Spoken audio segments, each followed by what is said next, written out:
อมแดงใส่ผักชีฝรั่งเลยค่ะ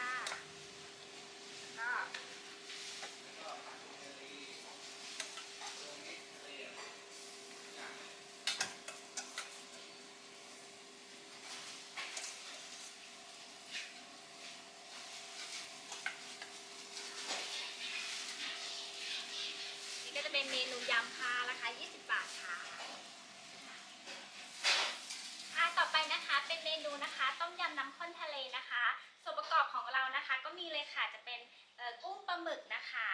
เป็นปลากระพงนะคะแล้วก็มีนมจืด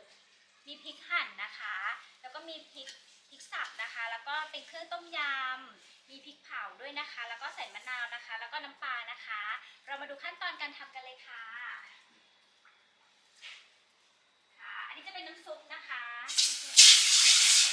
แล้วก็ต้มน้ำซุปก่อนเลยค่ะ